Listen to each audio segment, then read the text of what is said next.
रोज रोज भाजीला काय बरं बनवायचं कुटुंबातल्या प्रत्येक आईला पडलेला प्रश्न.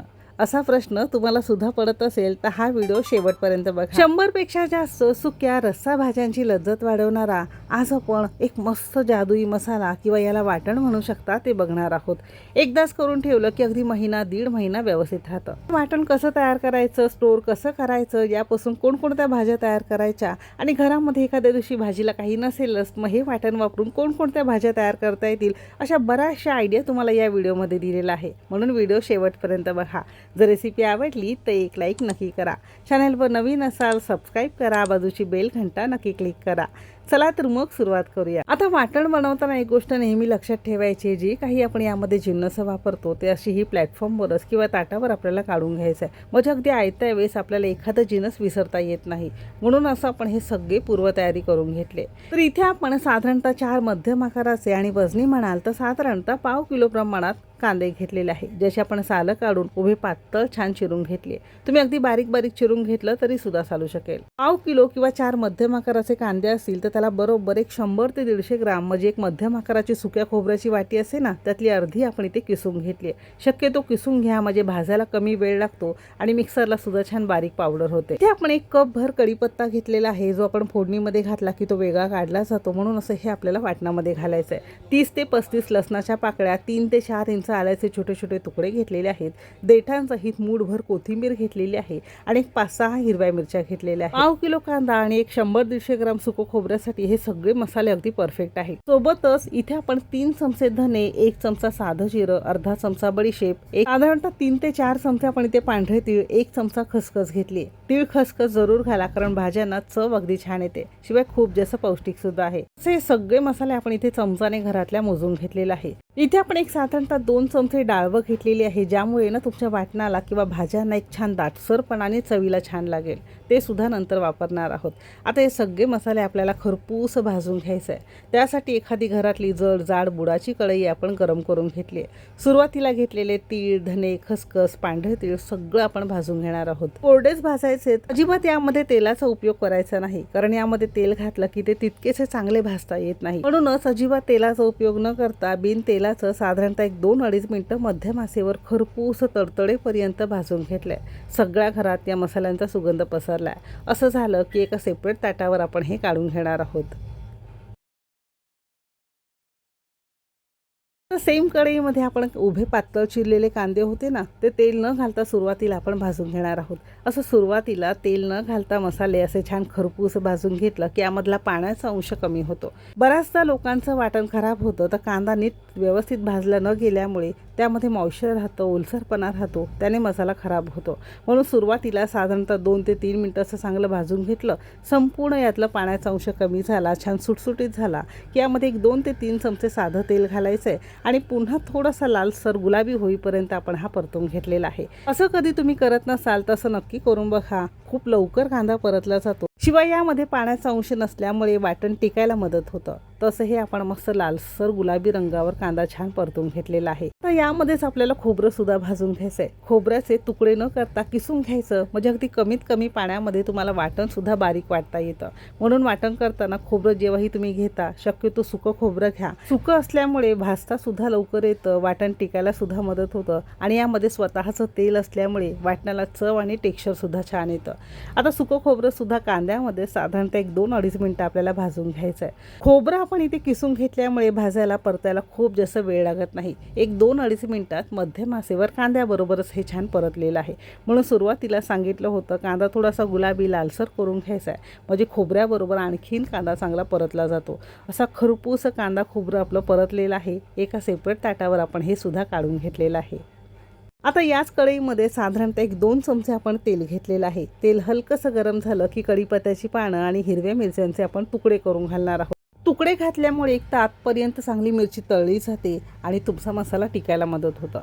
आता हे दोन्ही मसाले साधारणतः मध्यम आचेवर 1 मिनिटभर आपण चांगले परतवून घेतले. आता यामध्येच आपण लसूण पाकळ्या आणि आल्याचे तुकडे घालणार आहोत, म्हणजे यामध्ये सुद्धा काही मॉइश्चर किंवा ओलसरपणा असेल तो सगळा निघून जातो. आणि यामध्ये 2 चमचे आपण इथे डाळवं घेतलेली होती ना भाजलेली, ती घालणार आहोत.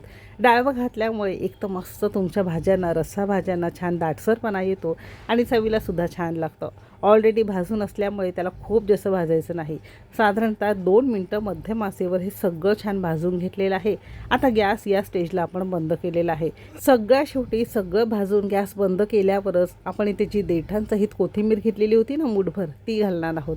कोथिंबीर नुसती घेण्यापेक्षा त्याची देठं घ्यायची, म्हणजे त्यामध्ये स्वाद खूप असतो. वाटणामध्ये असं देठं आपण घातलेली आहे. आता हे सुद्धा थोडंसं वर खाली करून घेतलेले सगळे जिन्नस आपण चांगली पंख्याखाली थंड करून घेणार आहोत. चांगली गार झाल्यानंतरच आपण असं छान वाटण करणार आहोत. एक इथे अशी महत्त्वाची टीप देते, ज्या भांड्यामध्ये मिक्सरच्या तुम्ही वाटण करता ते छोटं घ्या, म्हणजे यामध्ये छान बारीक एकसारखं वाटलं जातं. सुरुवातीला सुके मसाले जे घेतलेले होते ते मिक्सरला काढून घेतलेले आहे. आता यातच आपण आपला कुकिंग तिकीट मराठीचा स्पेशल गरम मसाला पावडर घातलेला आहे. एकदम सुगंधित, ऑर्गॅनिक आणि डंकावर कुटलेला. तुमच्याकडे जो कोणता असेल तो तुम्ही इथे वापरू शकता.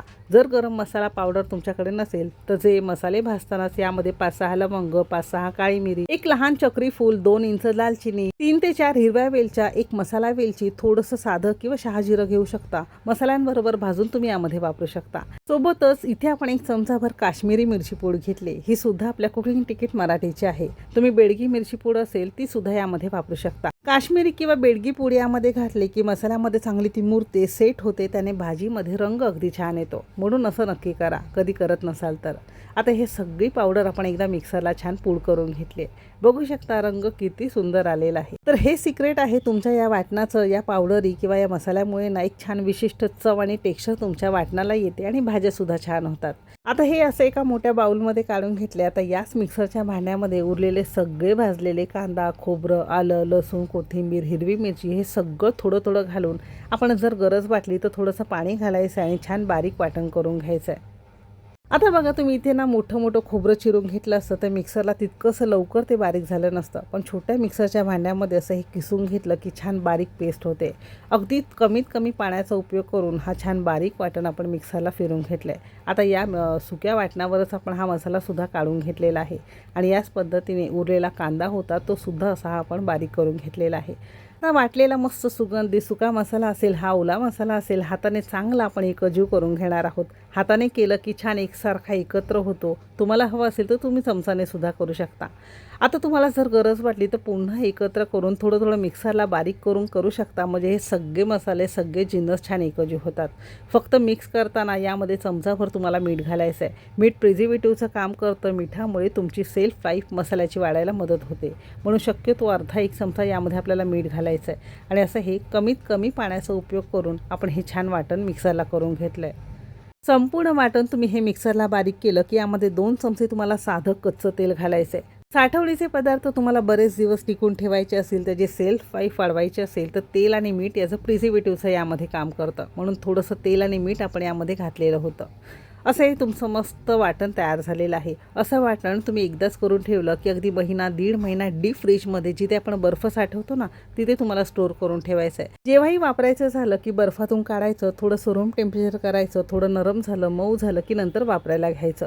असं एकदाच करून ठेवलं की अगदी महिना 1.5 महिना व्यवस्थित राहतं. आता हे वाटण वापरून सुक्या भाज्या, रस्सा भाज्या कशा तयार करायचा त्यासाठी एक सेपरेट व्हिडिओ तुम्हाला दाखवणार आहे. तर पुढचा भाग नक्की बघा. त्यामध्ये वेगवेगळ्या रस्सा, सुक्या भाज्या दाखवलेल्या आहे. तुम्हाला आपल्या कुकिंग तिकीट मराठीचे मसाले घर बसल्या फ्री डिलिव्हरी ऑर्डर करायचे असेल तर डिस्क्रिप्शनमध्ये माझा व्हॉट्सअप नंबर दिलेला आहे, नक्की मेसेज करा. शिवाय आपल्या कुकिंग तिकीट मराठीच्या वेबसाईटवर दिवाळी ऑफर सुरू आहे. हा कूपन कोड वापरला की तुम्हाला 12% सूट घेऊन मसाले घेता येतील. आता इथपर्यंत रेसिपी बघितल्याबद्दल सगळ्यांचे मनापासून आभार.